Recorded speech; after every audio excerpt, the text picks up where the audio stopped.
Rara amboy malaza itony tompo pety sy ny mamandry amin'ny anarana fikambanana ireo fianakaviana. Sehatry ny asa ararotiny mpampiasa androana piasa tsy ara-dalàna ny etra 500 napetraky ny firenena Amerikanina sy ny fahataperany AGOA. Raha rahampirenena mila tonga saina ireo mpiasam-panjakana ambony sy ny mpitandro ny filaminana fa ataony fitondrana fitaovana. Manatra ny tarabato plasy tompoko vavy tonga soa atao anatin'ny fotoanan'ny fampahalalam-baovao eto amin'ny fahitalavitra MBS. Saina empanajany ianao anaraka ny fampahalalam-baovao hatramin'ny farany. Tranga niseho teto Antananarivo renivohitra androany no isataratsika ny fampahalalam-baovao. Nilanja jirona koa labozy ary bidon jaune namakivaky ny arabe tetsy Andrifanambojanahary. Ireo mpanolotsaina ny commune Antananarivo avy amin'ny antokotiko Madagasikara androany. Izany dia ho fanehoana fa misy ny olana amin'ny jiro sy ny rano ho an'ny mponina eto Antananarivo. Tsy nijanona ny dinian'izy ireo nandritra izany raha tsy tonga teo anivo ny varavarany Antenimierandolona. Tsy mpanohitra intsony ny lolona lalatina Rakotondrazafy ka izy no andrasana etsy Ambohijatovo ny alaka misy hoavy izao hoy ny fanazavany ireto mpanolotsaina Antananarivo ireto. Ny antsipriany izay vaovao izay. Ny olona mitaky an'io délestage io oka zay kosa mba raisina ndraikitra fitondram-panjakana. Fitakiana io ary droit ny citoyen rehetrarehetra midina an-dalambe. Droit le plus absolu mihitsy zany droit de manifester zany. Droit et liberté de manifester. Tena zo zany ary aza donoina ho fa ny fianakaviam-be raisam-pirenena zay tena tsy mankasitraka ny coup d'état kanefa tena miteny mihitsy aizany droit ny olona manifester adzao io. Tokony afaka midina an-dalambe dia tokony afaka maneho hevitra ao Ambohijatovo. Za dia mba anisany mihitsy amin'izany hoe za koa dia mba andeha hitolona raha ao Ambohijatovo hoe non au délestage fa mijaly ny olona. Ankehitriny zany tsy misy moyen mihitsy ahafahanao mampita amin'ilay fitondram-panjakana hoe tsy faly ianao vahoaka amin'ilay délestage. Any anaty Facebook ianao no mipesteko iza ny heno anao any, iza namaky anao any. Efa mila anopa mihitsy hoe dia tena tsy rara ny jirama tsisy ilaina azy dia tena mampijaly le vahoaka tsisy ilaina n'ity fitondrany ity. Any ianao menimena dia sasarety la. Dia zay le teneniko hoe raha ny tokony ho izy ao manana droit aneho hevitra ny olona hoe non zay kosa tsy manaiky an'ity délestage ty intsony mba ho irona an-dalambe. Mirona an-dalambe tsy midika manongana fanjakana tompoko. Mirona an-dalambe tsy midika manongana fanjakana tompoko. Ny olona lalatina Rakotondrazafy tamin'ny fotoana nitondran'ny filoha teo aloha Rajaonaro Mampianina Hery. Fony mbola tsy nahazo fahefana ka niresaka momba ny délestage ino no renesitsika teo iny.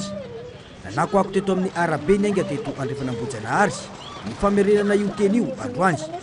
Tsy azo ekena intsony ny zava-misy satria raha jiro ny olana tamin'izany fotoana efa miamprano izany ankehitriny. Koa ireto mpanolotsaina ny tanàna Antananarivo avy amin'ny antoko tiko Madagasikara ireto.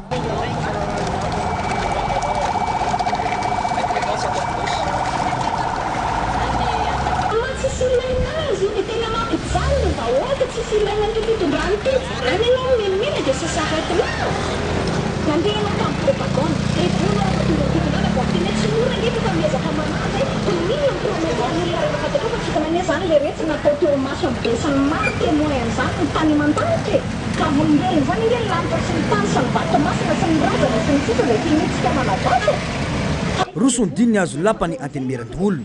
Natao reny ireo mpiasa teto anivony Antenimierandolona sy ny mpandalona nolona ny lapana nosikely. Ny teny manamafy fa ho isany itolona amin'ny fahatapanjirona ny délestage ilalatina Rakotondrazafy izay olona amin'izao fotoana. Fotoana izao ampiaran'io teny io fa mijaly ny vahoaka. Izy raha teo no eo amin'ny fahefana amin'izao koa ireto mpanolotsaina ireto. Androany sika miresaka 12 septambra 2024 commune iza no tsy mikaikaiky. Vahoaka amin'ny commune iza no tsy mikaikaiky sy mitaraina noho ny afitsiko ny délestage. Vahoaka amin'ny commune iza no tsy mitaraina raha mbola eto Madagasikara amin'ity tsy fahampin-drano. Sasany ara moa tsy tenena intsony hoe fahatapahan-drano fa tena hoe tsisy rano mandritry ny taona. Taizany fampanantenana marobe izay natao. Ary manaporofo an'izany ny sonore izay entina eto ankehitriny izay tsy iza fa olona misiéger ato anatin'izao Antenimierandolona izao no niteny azy hoe tsy raha rehefa tsy rara ny délestage velao ny olona neho hevitra an-dalambe tsy voatery manonga-panjakana ary na ny tenany ara dia vonona hiara-dalana ihany koa raha ohatra ka tolona ho an'ny délestage. Nisy fotoana izy niresaka hoe efa mandonda tabatra ihany atao amin'ny Antenimierandolona kanefany raha tamin'izany fotoana dia le stage ihany ny ainana fa zao efa miaina fahatapahan-drano tamin'izany fotoana mety adiny roa dia le stage zao efa adiny enina adiny valo efa tsy rarontsony ka zay eto dia miantso an'le olona miresaka ao anatin'izay sonora zao hoe fotoana zao andao tsika hiaraka hidina an-dalambe hitako ny fampitsaharana an'io dia le stage io efa tsy rarontsony ny zavatra iainany vahoaka ankehitriny tsy nahazo ny ena siniditra ny lampahamaintsy ho fitaratra moa ireto mpanolontsaina ny tanàna ireto ary nolazaina fa mila mangataka fionana tsy miemitra ireto solotena ny mponina ny Tananarivo niezaka nanao ny taratasy vita ny taratasy tsy nisy nandraindray izany avy eo kosa milemilemy-panasy ny landalantim-pihavanana mitondra ny solotena ny reto jirona koa reto sy ny solotena ny bidon jaune mariky ny fahatapahan-jiro mariky ny fahatapahan'ny rano eto Antananarivo sy ny manodidina ary eto Madagasikara tonga izay tompoko arak'ilay teny sy feo nentin'ny ramatoa sénatrice io izay hoe vonona hitolona sy ady ary anao ny grève raha zany ilaina fa misy olana ary mijaly ny vahoakana Antananarivo ao anatin'izany dia misy ihany koa ny lalàna mifehanay tompo ao anatin'ny 2014-020 ao ihany koa ny lalàna mifehy vondroboka-paritra ny tsinjaram-pahefana dia miantso ny olom-boafidy rehetra koa izahay na olom-boatendry ihany koa izay mahatsapa fa tsy rariny zao izay tokony hatongavanay eto ka dia eto izay tompo koa dia hanoratra taratasy amin'ny madama io zany mba hitarika anay am'le toerana izay nolazainy dia ametraka ihany koa izay pirofo satria izay tsy mitoro tsy misy pirofo fa misy an'ity gazety iny voaka tamin'ny alatsinainy lasa teo fa 5 volana septambra tompoka izay milaza sy manambara fa tena misy olana amin'ny resaka rano Antananarivo renivohitra ny zavatra tsara homariana dia izao hoe teny nomena izy io ary eto no ahitana hoe olony teny ve ny olona anankiray misy olony Madagasikara ato izay tena ny teny ary nijoro ny laza fa anisany andeha amin'ny toerana anankiray hiaraka amin'ny vahoaka hitaka raha misy an'izany hoe tsy fahatombanany jiro sy ny rano izany izahay izay mijoro eto dia mpanolontsaina ny commune Antananarivo renivohitra izay manana karatra milaza mazava ny amelananay malalaka manao ny asanay voalohany misolotena ny vahoaka izay mikaikaika sy mijaly amin'ny tsifisin-drano ary everinay fa adidy farany kely indrindra ampanajana ataonay sy ao anatin'ny rafitry ny lalàna ny fangatanay fionana amin'ny ololony Madagasikara izay milaza fa handoda tabatra ho famalinany etaetany vahoaka io resana dia aloha mba tsy zavatra zao mba atao fanajany mba famerehana le lapam-panjakana angety colonel lapam-panjakana angety zay kosa aloha tsy hoe tsy hampanajana fa araka ny tenenina teo ataoko angamba ny fandaharanay zao efa mivolona sy tapany raha ohatra hoe misy zavatra tianareo atao dia tokony mangataka audience nareo zany dia tonga fa tsy amin'ny zavatra ny bidon jaune sy jirona koa mon colonel tsy mangataka audience ny bidon jaune sy ny jirona koa tompokoa tsy mangataka audience ity ve mon colonel mangataka audience ave ty rehefa avoaka ny jirama officialy ao anatin'ny page officialy ampanajana tanteraka mon colonel tonga izahay tsy nandika lalàna izahay teny amin'ny trottoir izahay ny nandeha fa saingy tsy malalaka amin'ny trottoir mba manana ty karatra ty izahay tompoko lahy sy tompoko vady ampampanolontsaina ny tanàna milaza hoe ina ny manam-pahefana sy vily sy miaramila ato amin'ny commune Antananarivo mba miela malalaka sy anamora ny andraikitra izay mitondra ity karatra ity andraikitra raisinay zao mon colonel mijaly izahay mijaly isika vahoakana Antananarivo sy ny manodidina sy Madagasikara maresaka jiro sy rano ka zao ngamba izy mon colonel mba omeo 10 minutes izahay raha misy latabatra tompoka dia hosoratanay le fangatana zany amin'ny ramatoa sénatrice mba metsika firy andro izy amalina lizy dia mba mitarika atsika eo ambojatovo matsy le teneniny firy fa raha ohatra mba mety mba aloha mba mikisaka kely aloha dia zay solotena nareo mety toerana aleo ety zay nanoritra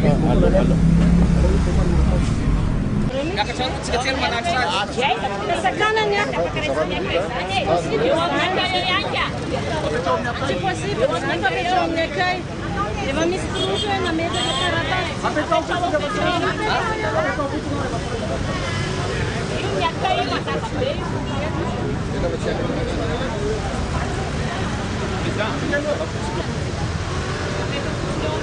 manahirana be le zava sarotra le tao tanàna na dia eo aza izany rehetra izany mazava ny anay hoy ireto mpanosy aina amin'ny tanàna andrasanay vahoaka eny Ambohijatovo io olona io hiatrika ny tolona amin'ny alakamisy fa 20 ny volana septambra ho avy izao hoy ny fanamafisana fa ny raha nareo nahita teo aho fa tsy misy mety mandray ilay taratasy ankehitriny zany any zavatra ho ataonay telo menadady izao a antany ny hevitry ny vahoaka izay mbola raro ny ve zao délestage fatapahandrano miaina amintsika izao a fa mitady solution zay eto a mba hahafahana manafaingana ny famahanana izany a tsy misy mandray tsy misy miraharaha apetraka any amin'ny vahoaka amin'ny fanontaniana hoe mbola raro ny ve zao délestage a sy jiro rano-tapaka miatra amintsika izao miandry andramatolo olona lalatiana rakotondra zafy ny bidon jaune sy ny jirona koa rehetra zay mahatsapa fa tsy raron-tso zao a eny Ambohijatovo sika no miandry azy a angataka lalan'izay anara-dalàna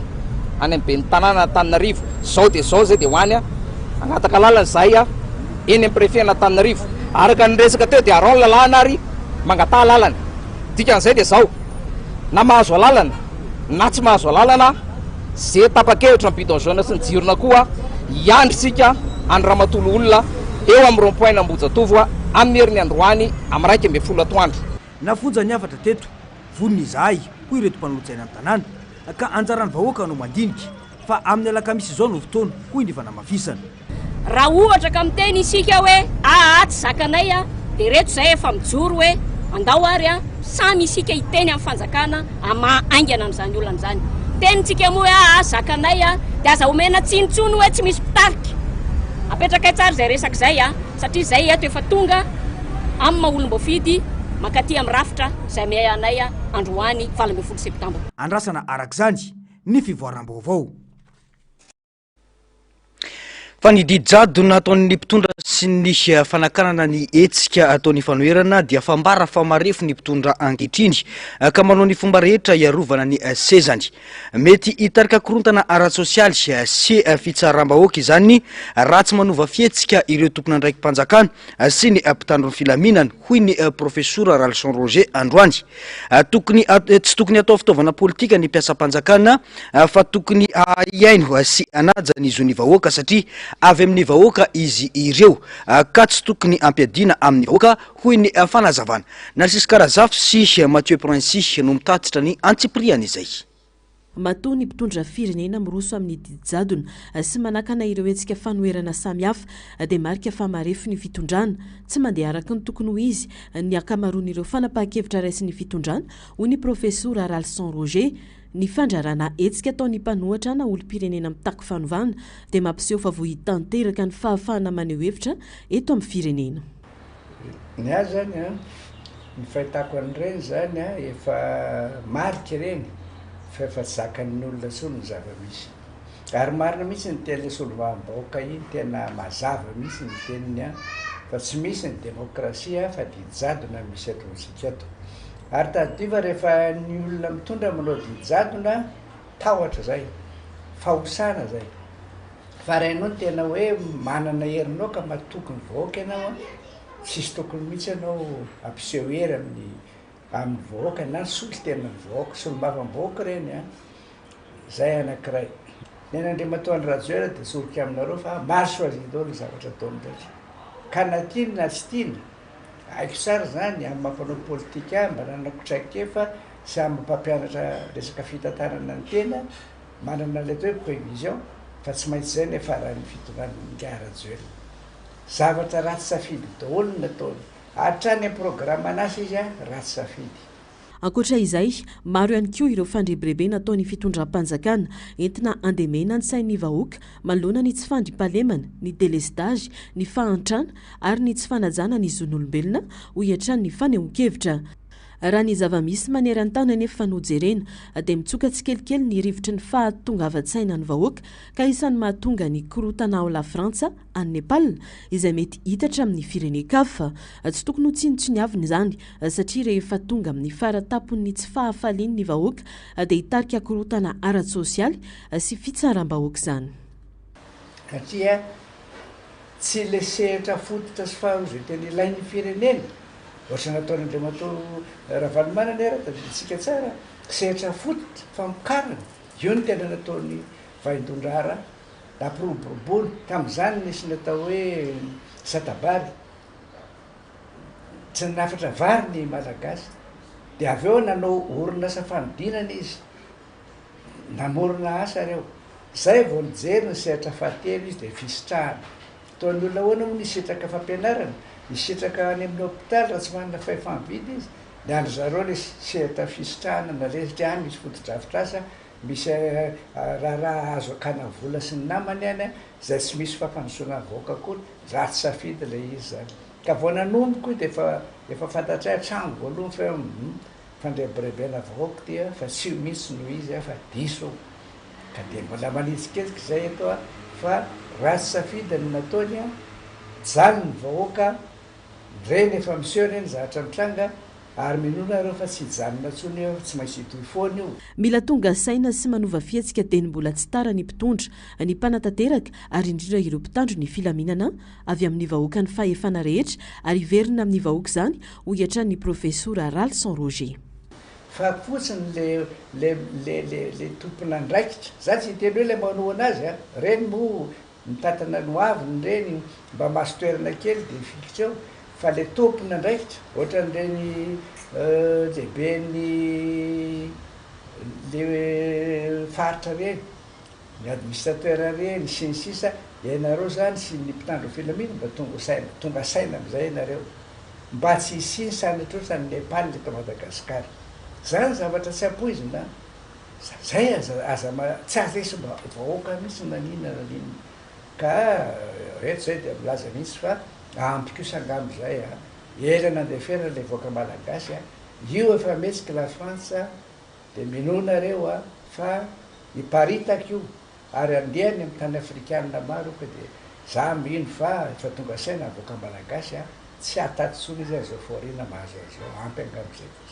diso araka izany ny fanakana ny mpitondra ireo hetsika rehetra ataon'ny fanoerana ilazany fa misy ambadika politika satria anisan'ny fizotry ny fiainam-pirenena zany ho hiatran'ny fanazavana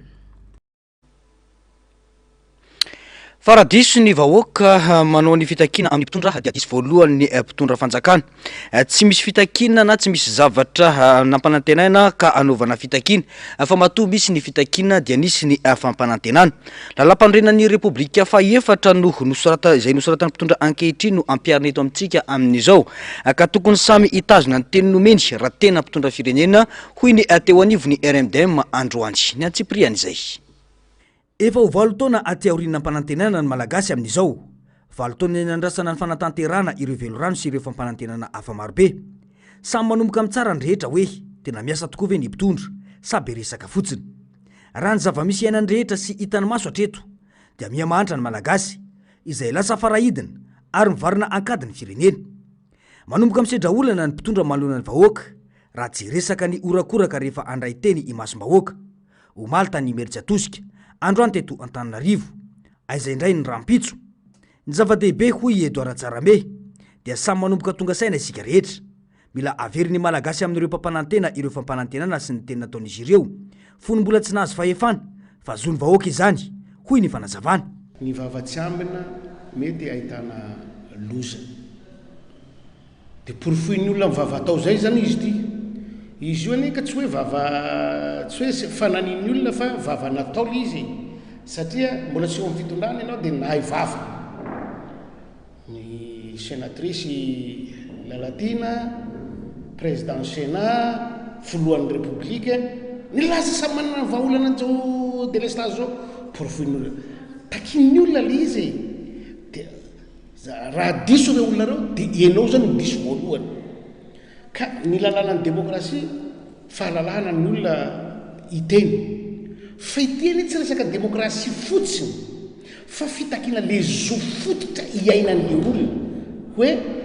akoatra hoe démocratie fa zo fototra ananany fa le fiainany ray manontolo mihitsy potiky amin'ilay fahatapahan-jiro tsy fisiny rano olombelona nitsika marary ne zany hoe tapaka jiro sy tsisy rano zany marary zany aiza moa nandeha hiteniny olona ka mba miteny zahay ry préfet n'Antananarivo sy manerana ny Madagasikara koa satria mety tso eto ihany ty hetsika ty tsy eto ihany ny olona sahirany fa maniarana Madagasikara sahirany ka eto zay mba miteny le retsy a firenena iarahantsika manana Madagasikara samy mitady vahaolana ho an'ity firenena ity tsika ny mba ny hampilamina sy hampandroso azy ka aoka mba tsy ho herim-pamoretana foana efa natao zay fa natonga antsika farahidiny ny herim-pamoretana ka mbola iroso amin'izay foana avetsika raha iroso amin'izany foana tsika anareo ny anareo betsaka no niseho mafy teto fa rehefa ny vahoaka no tonga amin'ny fanapahan-kevitra amongotra ny fahefana nampindraminy dia tsy voatazona ho iantrany ny fanehoan-kevitra aoka tsy ifamoaka vava ifandrandray intsony fa ny amahana ny olam-bahoaka no tokony imasona hoy ny fanamafisana zay le teneniko zay a tandremo le vava tery loatra atsika ary sarotra loatra le fiarahamonina malagasy amin'izao fotoana izao ka samby mitandrina atsika amin'le vava atao le retsy a ny fahendrenany ry olona ka ilaina amin'ny fitatahana fa tsy ny fisetrasetrana ihany anenenana ne io hoe vava io anenenana amin'ny farany ahitan-doza koa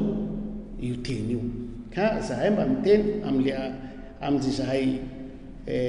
fiteninareo azy hoe misy kataraky tany masonay vitsanisa zahay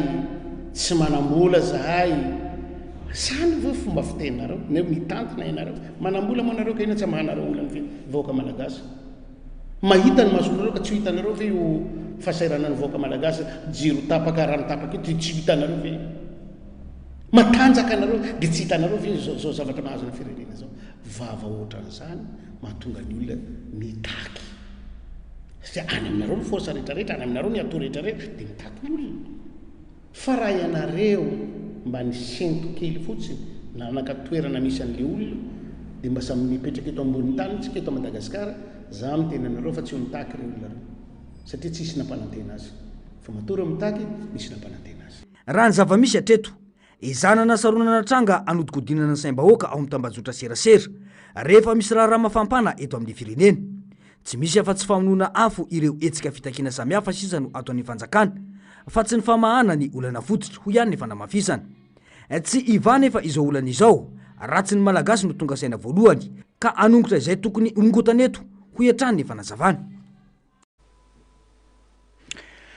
amoray ny fanjakana satria tsy fantatra izy ireo na ininny tsy fantatra ny atao hoe fahamarinantoerana sy ny aradrarina na ny legitimité manoloana ny fifidianana olona izay ho atao ny 1 desambra izao zavatra goavana izany eo anatrehan'ny fitantanana firenena saingy izao no fomba itondrany ny mpitondra fanjakana ankehitriny ny atao hoe izany fahefana avy amin'ny vahoaka izany ny antsipriana izay tsy fidiny vahoaka mivantana ny olona araka ny lalam-pandrenana fa fidin'ireo antsoina hoe mpifidy manokana na mpifidy vaventy izay ahitanareo bentanana sy ireo mpanolotsaina munisipaly ireo lehibe ny faritra sy ireo mpanolotsaina paritra ary ireo lehibe ny faritany sy ireo mpanolotsaina ny faritany noho izany raha mbola misy kominina tsy manana bentanana dia midika izany fa tsy feno ny mpifidy tokony andatsabato ka mety anakana ny fisoloany tenareo komina ireo eny anivony antenimerandoolona hoy ny floa nasionaly ny antoko APM no sady mpanolotsaina munisipaly eo anivony komina Antananarivo renivohitra ny fitondram-panjakana sy ny sonia amboletra ny fifidianana lolon'ny Madagasikara satria fatatsika tsara ao anaty lalam-panorenana fa tokony ho fidina ny lehibe ny faritra sy ny lehibe ny faritany ary mpanolotsaina an'ireo chef de région, chef de province, conseiller de région, conseiller de province tsy tanteraka ny fifidianana an'ireo mandrakitiny androany ka rehefa ireo dia mpifidy vaventy tokony andray anjara amin'ny fifidianana olona ho avy zao manaraka izany nisy ihany koa tompony andraikitra ty amin'ny vondrom-bahoaka paritra itsinjara-pahefana be ny tanàna na ihany koa mpanolotsaina ny tanàna mbola tsy voafidy nisy maty nisy voapozina nisy tsy nomena andraikitra ohatran'izao zao ny mairany Diego dikan'izany dia tsy feno ny fepetra ahafahan'ny grands électeurs mifidy an'ireo olon'ny Madagasikara raha ny fantatra komina 420 no tsy manana bentanana voafidy komina 520 hafa mbola tsy naharafitra ireo mpanolotsaina an-tanàna ao aminy roa volana nefa sisa no ananana mialohan'ny fifidianana olona mety iteraka olana amin'ny maharadalana na tsy amin'ny fifidianana olona arak'izany ny tsy fahafenoany ireo mpifidy manokana ireo ho iatrany ny fanazavana. Tsy mitovy zo amin'ny komuna hafa ireo tsy manana bentanana satria tsy afaka andray anjara amin'ny fifidianana hoy ny fanamafisana. Efa olana ny eo anivon'ny komuna mbola ampin'ny fanjakana amin'ny antobola ihany koa izany ho iatrany Alban Rakotoarso. Lafim-baovao ahafanteraka kosa ny tsangana ankehitriny ny fikambanana FMZena izay ivondrona n'ireo fianakaviana lasibatry ny lanonana fanamariana ny tsingeritona naterahana tetsy Ambohimalaza.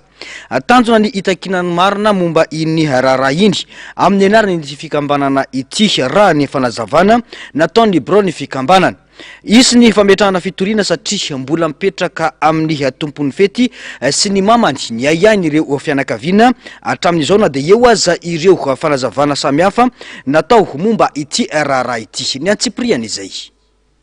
Mbola mitetra ao amin'ireo fianakaviana ny arambohina tamin'ny raharaha Ambohimalaza namoizana ain'olona 430 ny aya. Ny tompo-pety sy ny reny no iantefan'izay aya lalina izay manodidina ity raharahanitranga teny Ambohimalaza. Ny adeteo aza ireo fanazavana ofisialy sy vaovao maro mifamaofao dia mbola manjavozavo ho an'ireo fianakaviana ny marina sy ny mangarahara momba ity raharaha ity. Izany indrindra no natonga azy ireo niaraka amin'ireo manantsaina sy ny olona akaiky ny raharaha nanangana fikambanana mpiarozony ireo ny arambohina tao Ambohimalaza na ny FMZena. Voalaza fa efa miomana amin'ny dingana manaraka ny fikambanana ka antota taratasy iray sy fitoriana iray no atao amin'ny anarany vondron'olona lasibatra natsangana raha ny fanazavana. Teo moa zay zany raha nisy ny fangatana natao hoe fitakiana ao anatin'izay mbola nandeha tsy ao anatin'ny fikambanana fa mety nandeha ambadika fotsiny tany ny mpikambana atao aminay zay any fa eto koa izy zahay dia le fikambanana mihitsy no hitaky an'izay hanara-maso an'izay manahoana ny fandehan'ny fitsarana manahoana ny tena marina zay moa ny tanjona anay tamin'ny voalohany alohan'ny tsanganan'ny fikambananay dia hoe hitadiny marina. Dia zay zany mbola ijoroanay hatramin'ny androany zao tompoko. Fijery malalaka aminay victime mampalahelo moa ny zavatra nahazo anay. Zany hoe zany fahalasana ny zanaka zany mampite hikarokaroka zany hoe inona mifototra. Atreto aloha zany misy ihany ny ayanay zay aya hoe avy eo amin'ny fototra avy eo amin'ny fenoasina sy ny mamany ihany. Zay ihany moa zany satria ireo mifototra ny sehoany zavatra ny tranga loza be tahaka zao dia avy eo amin'ny fenoasina sy ny mamany ihany ny sehoany loza rehetrarehetra. Ny ayanay zany dia ao ihany misy tsy dia mazava loatra atreto tompoko. Asa fitsarana moa zay fa atreto zahay fikambanana sy ny victime zany zahay moa raha nitory dia nitory an'izy mianaka mifototra zay nifototra aloha nahatonga ny fitorinanay. Atreto zany zay te mba angataka amin'ny fitsarana mihitsy zay hoe mba atao malakilaky ny fitorinana tena mbola tsy ho vitara mba hoeninay zay marina satria atreto zany zay tsy maheno vaovao momba fenoasina sy mama mihitsy na kely faravety ary tsy maheno mihitsy zay atreto aloha na izy moa tsy hitanay izy tsy fantatra anay momba anazy na aiza marina izy na ony izy na marary izy na tsy marary tsy maheno vaovao momba ny mama ny fenoasina sy fenoasina zahay.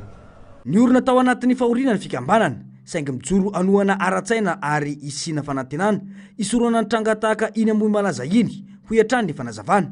Ankoatr'izay dia anao etsika sosialy ihany koa ny fikambanana. Mariako manokana eto aloha zany faritako eto le fanentanana ny fampandraisana andraikitra isoroana ny loza mitovy amin'iny iny aloha atao hoe fa sosialy satria izahay no hanetana hatrany amin'ny farany ambany ka hatrany amin'ny farany ambony hatrany amin'ny ohatra hoe ataoko ohatra hoe anetana izahay ny mpivarotra ny mpihinana ny mpikarakara hotely ny any amin'ny ministera mivarotra ohatra mba tsy ho sakafo sanatria ohatra raha sanatria ohatra hoe ny ampivarotra sanatria ka ny hely eny ambony latabatra ohatra no isy mafy pozina tokony samy tompona andraikitra zany tsirairay miarony any ohatra hoe any amin'ny mpikarakara sakafo sanatria ny sakafo anaty vilana eny ambony latabatra no anisy pozina zany hoe ampianatra sy hanetana zany zay mba samy andraindraikitra ny tsirairay zay ny tanjona asan'ny fikambanana. Eo amin'le asa sosialy ndray le hoe anao hetsika sosialy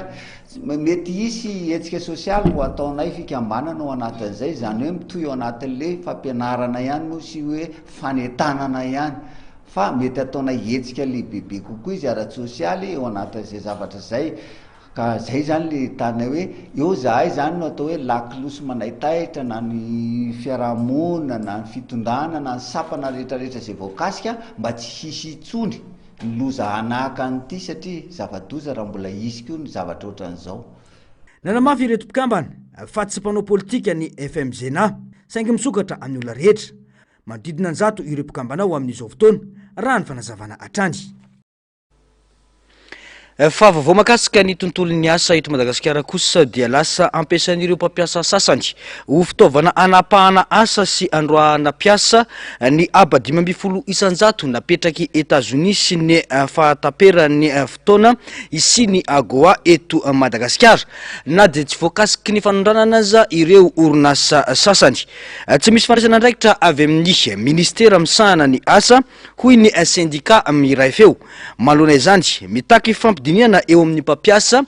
ny piasa ary ny fanjakana ny syndicat mitaky ihany koa ny ampiarana ny lalàna mifehy ny asa eto Madagasikara. Ny antsiprian'izay tateriny Narcisse Karazafy eo amin'ny saritry ndratsariny Mathieu Princy. Ataon'ireo mpampiasa fanararaotana entina ampiatoana na androana piasa na andefasana piasa ho chômage teknika ny aba 12 isanjato napetraky ny firenena Amerikanina sy ny fetra farany asan'ny AGOA eto Madagasikara na dia orinasa tsy manondrana lamba na vokatra any Etats-Unis azy dia mandray io resaka io olana androana piasa. Maro ireo piasa no mitaraina ka manantona ireo vondrona syndicat maro samihafa. Tsy misy fandraisana ndraikitra ataon'ny ministera misahana ny asa nefa ho ny vondrona syndicat miray feo ary mbola tsy fantatra treto na isy fepetra ho raisy na avy amin'ny sehatra tsy miankina na avy amin'ny fanjakana any ka lasa miaina anaty fitantainana tanteraka ireo piasa. Kanay hoe ahoana moa ny misy mpampiasa manao zavatra tsy ara-dalàna dia manaiky ny fanjakana.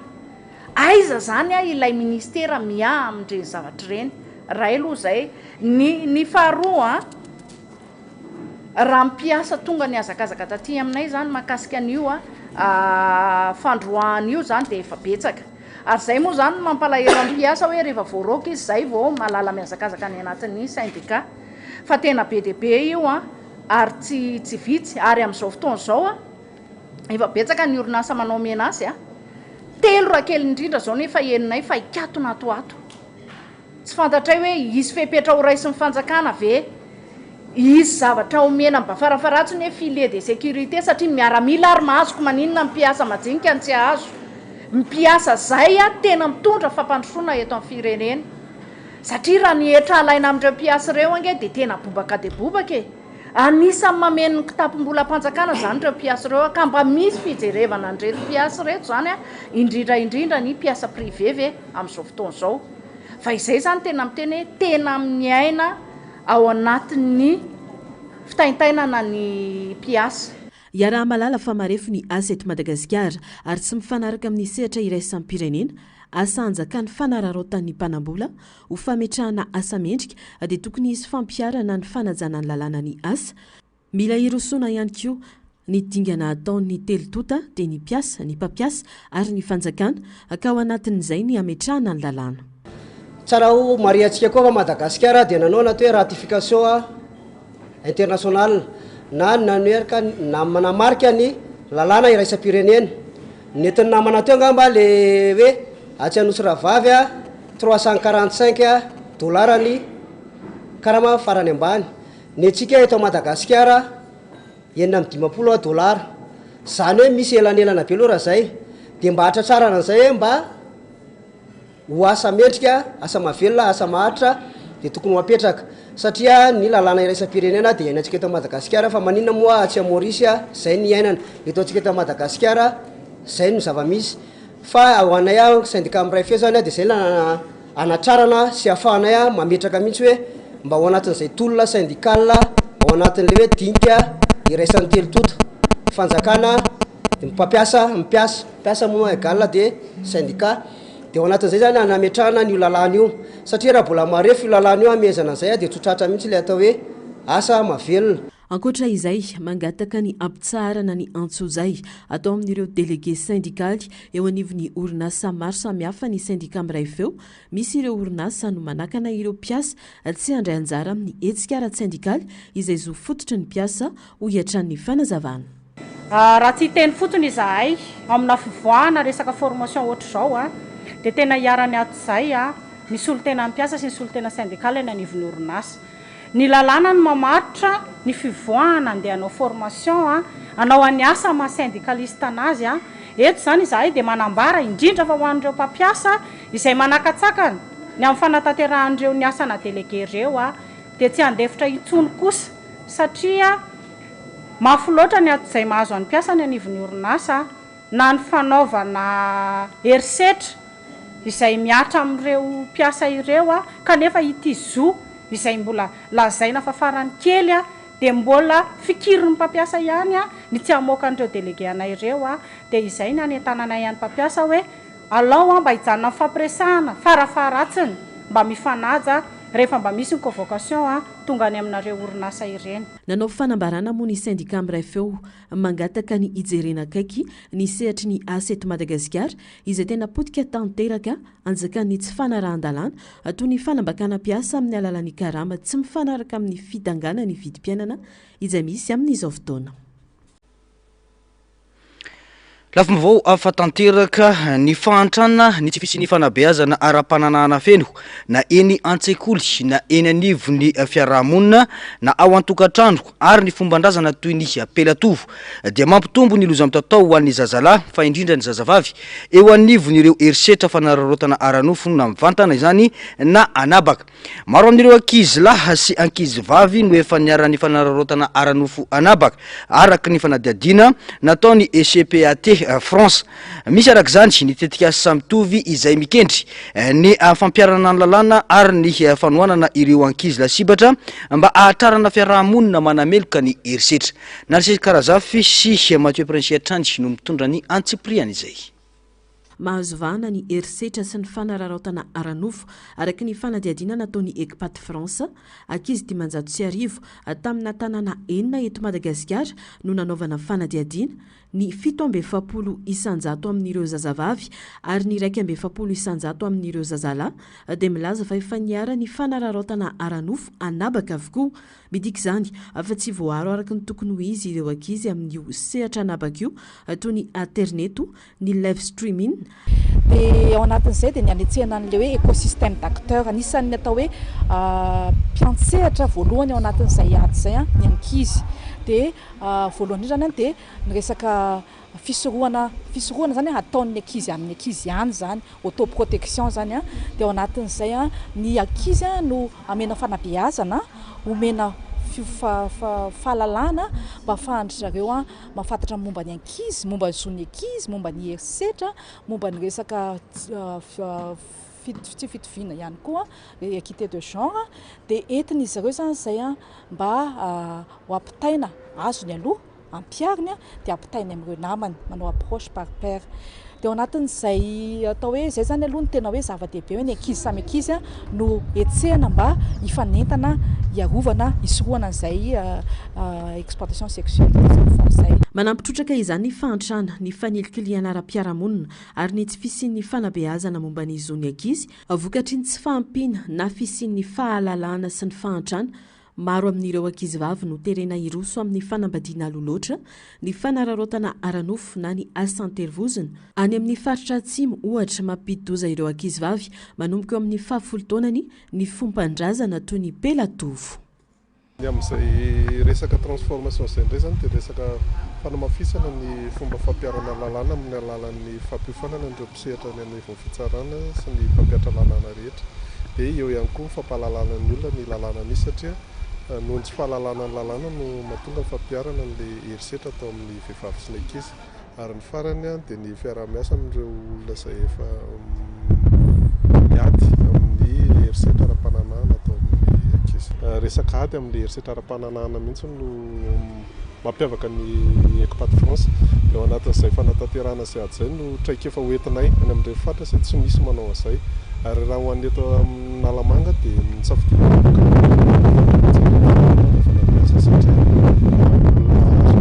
tsy mahalala sy mahalala hoe inona ny zavatra atao manoloana ny ady amin'ny fanarotana. nampafantarina tamin'ny fomba ofisialy araka izany tetika asa mitovy izay mikendry ny ampitsahatra ny herisetra mifototra amin'ny mahala sy ny mahavavy amin'ny ankizilahy sy ny ankizivavy paikady amin'izany ny fanamafisana ny fanentanana ny fampiarana ny lalàna momba ny herisetra mifototra amin'ny mahala sy ny mahavavy na ny VBG ny fanofanana piasa sosialy sy mpitsabo ary ny fanamafisana ny feon'ireo vehivavy solivava sy ireo ankizilahy sibatra tanjona ny ananana fiarahamonina manda sy manameloka ny herisetra rehetra atao amin'ny ankizy ao anatin'ny famolavolana ny tetikasa sy ny asa ataony eto dia anisan'ny zavatra anankiray natonga anay ny safidy faritra atsimo dia anisan'ny atao hoe marefo ihany ny faritra atsimo amin'ny resaka indrindrindra eo amin'ny sehatra toetrandro changement climatique eo ihany koa ny resaka tsy fanjavisakafo izay mahatonga ny ankizy vao may marefo ao anatin'izay dia moa zany tsy ny atao hoe antony matetika ihany koa na ny any atsimo na ny atao Madagasikara mahatonga n'izay fanarotana mamofady amin'ny ankizy izay dia resaka tsy fahampiana zany dia izay zany anisan'ny nahatonga anay ny safidy an'io dia ao anatin'izay tetika asa mitovy izay izay mbola ho ampinina namako eo ihany zany dia atao hoe zavatra anankitelo lehibe izay tafiditra ao anatin'ny paikady ihany koa ny ekipa de France ny hoatantarahinay ao anatin'io dia ao anatin'ny voalohany indrindra ao anatin'izay dia ny resaka autoprotection des enfants tafiditra ao anatin'io zany satria ny zay ady amin'ny fanarotana mamofady atao amin'ny ankizy zay ady amin'ny herisetra zay dia tsy vita ny ekipa de France rehery fa mila tanana miara-tantana sy tongotra miara-mamindra ao anatin'izay distrika telo ao anatin'ny faritra Analamanga no anatanterahana ity tetika asa ity dia Atsimon-drano, Avaradrano ary Ambohidratrimo isitraka ny tetika asa ihany koa ny faritra Atsimo Andrefana toa ny distrika ny Tuleara sy Sakara ary ny faritra Androy distrika ny Ambovombe Ambonibe Mantsy ny tany fanararotana mamofady any amin'ireo faritra ireo araka ny fanazavana trano.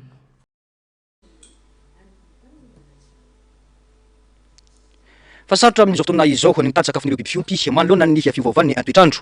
vokany voatery mandeha lavitra mitady izay ilainy biby fiompy ireo piompy raha ny fanazavana any ka lasa mitombo ny fandaniana atao amin'ireo biby na izany aza dia manome asa ho an'ireo tantsaha manodidina izany toe-zavatra izany indrindra amin'ny famokarana vokatra ilainy fiompiny ny antsipriana izay. Misedra olana lalina ireo piompy manoloana ny fiovaovan'ny toetry ny andro indrindra amin'ny fitadiavana rano sy ny vilona ho an'ireo biby fiompy araka ny fanazavan'ny mpisehatra iray dia miteraka fahavoazana lehibe izany voatery mandeha lavitra mitady rano sy sakafom-biby mantsy ireo piompy ary miteraka fandaniana amboniny izany vokany mihena ny lanjan'ireo biby fiompy sasany ka miteraka faty antoka arabola ho an'ny piompy. Tena misy fetraikany be amin'ny ferme mihitsy ny fiovaovan'ny toetrandro raha tsy resaka afa-tsy ny fiainan'ny rano zao tsika ohatra ny biby dia tsy maintsy misotro rano betsaka ao anatin'ny andro anankiray ary indrindra ho an'ny biby ny ompiana manko zao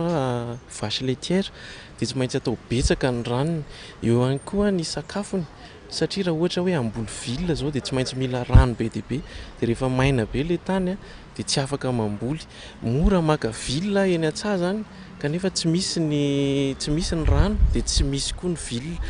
dia eo koa nefa ny fandoran'ny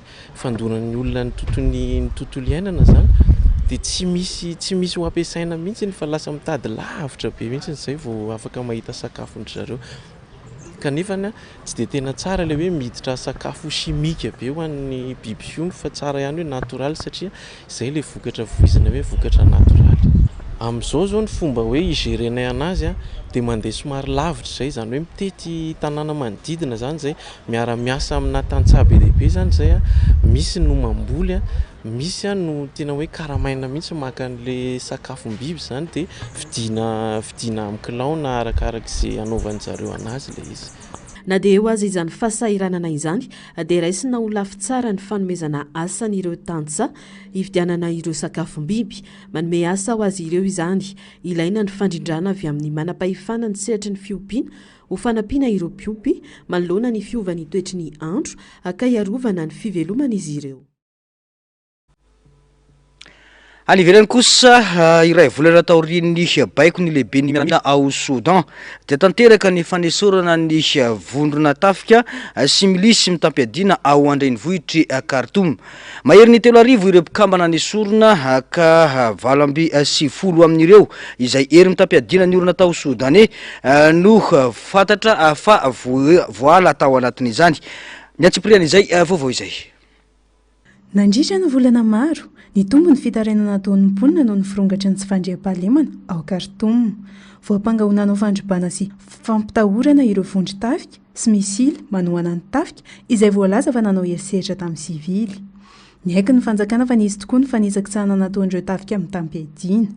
Maro tamin'izy ireo nitondra fitaovam-piadiana sy akanjo miaramila ka nanao heriseritra sy fakanan-keriny, nanao barazy sy nakafananan'olona tamin'ny fomba tsy ara-dalàna.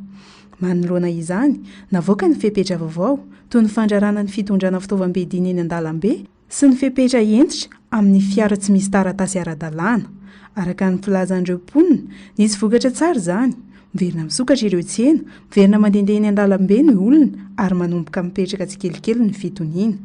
Hatramin'ny nahazoan'ny tafika ny fifehezana ny Khartoum tamin'ny volana Marsa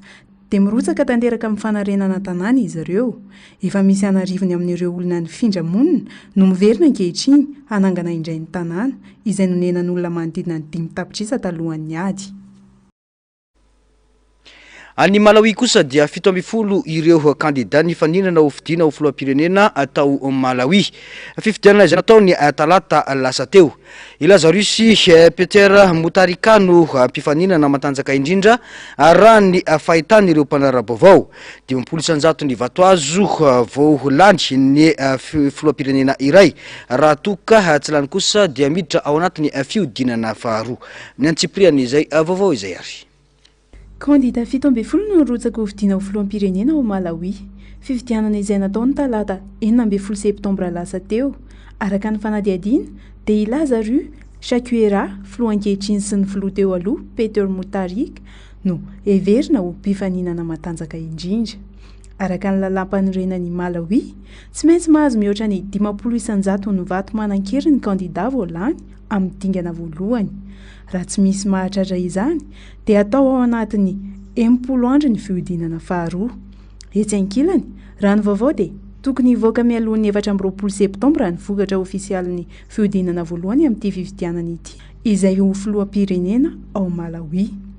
Ankoatr'izay, any Afrika Antsinanana no misy an'ny Malawi ary miankina betsaka amin'ny fambolena ny toe-karen'ity firenena ity. Izy ihany koa dia firenena manana mponina manodidina 20 tapitrisa no sady manana velaran-tany tsy mihoatra ny 2 tapitrisa kilomètre carré. Isan'ny firenena mahantra indrindra eran-tany i Malawi.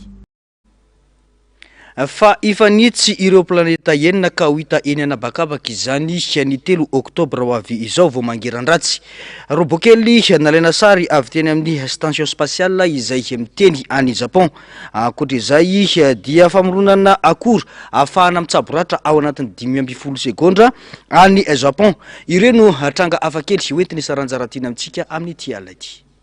Amin'ny habakabaka ny planeta Mercure, Mars, Jupiter, Saturne, Neptune ary Uranus ny 3 oktobra vao mangiran-dratsy ho avy izao. Tsy mpiseho matetika ny toy izany. Ifanintsy amin'ny ilan'ny masoandro avokoa ireo planeta enina voalaza ireo miaraka amin'ny planeta Tany. Ho hita mazava amin'ny 3 oktobra vao mangiran-dratsy io ireo planeta efatra manakaiky indrindra amin'ny Tany dia i Mercure, Mars, Jupiter ary ny Saturne. Ireo planeta roa hafa ambiny, Uranus sy i Neptune kosa dia mila jerena amin'ny masolavitra na teleskaopy vao ho hita. Tsy hipoitra araka ny filaharany ao anatin'ny système solaire ireo planeta ireo amin'io andro io, fa i Saturne no ho hita voalohany, manaraka azy i Neptune sy Mars ary avy eo vao hipoitra Uranus, i Mercure ary Jupiter. Any Japana no misy ilay robot kely. Nalaina sary avy eny amin'ny station spatiale internationale. Nandefa robot kely miteny antsoina hoe Kirobo, 4.3 cm ny haavony. Ho eny amin'ny ISS i Japana ny taona 2013. Ny orinasa Toyota sy ny Université Tokyo no ikarakara izany, niaraka tamin'ny astronauta Koichi Wakata. Kirobo no robot voalohany niresaka tamin'ny olombelona tany amin'ny habakabaka. Ny tenin'ny voalohany tany ambony tany fa nomeza ambony nahitra ny Neil Armstrong, dingana kely ho an'ny robot, dingana lehibe ho an'ny olombelona. Hafa kely any Japana ihany, nanamboatra zava-baovao fitsaboana ny ratra ny Japonais. Adino aloha ny fanjaitra, manaitra ny mpikaroka Japonais ny biogel bondage, izay afaka manidy ratra ho anatin'ny 15 sekondra monja, na dia eo aza ny rà na amandona. Mangarara ny fomba fampiasana ny gel lek, fitaovana manambatra avy hatrany amin'ny hoditra ary manakana ny ratsy hitohy. Biodegradable ity akora ity ary levon'ny vatana ho azy rehefa sitrana ny ratra. Tsy ilaina intsony ny tehaka, mihena be ny loza teraky ny fivitosana, aingana kokoa ny fanasitranana ary kely dia kely ny mety isian'ny fery. Nandramana tamin'ny biby manana ratra lalina ity fomba ity, ka hita fa tena nahomby ary tsara be ny vokatra. Azo ampiarina amin'ny vonjy-taitra ny eny amin'ny kianja, tsy ahitanana tsy azon'ny mpitsabo idirana, ohatra mandritry ny loza voajanahary. Atsoatsy dia tsy lamba intsony ny bandy fa vokatra hafa azo avy amin'ny fikarohana ara-tsiansa. Tapitra ny fampalalam-baovao tsika tompoko lasy sy tompoko vavy mankasitraka anao nanaraka izany hatramin'ny farany. Isorana hatrany ireo teknisianina sy ny namanam-panao gazety nafahana nanatontosa izao fampalalam-baovao izao. Mametraka ny soavatsara veloma tompoko.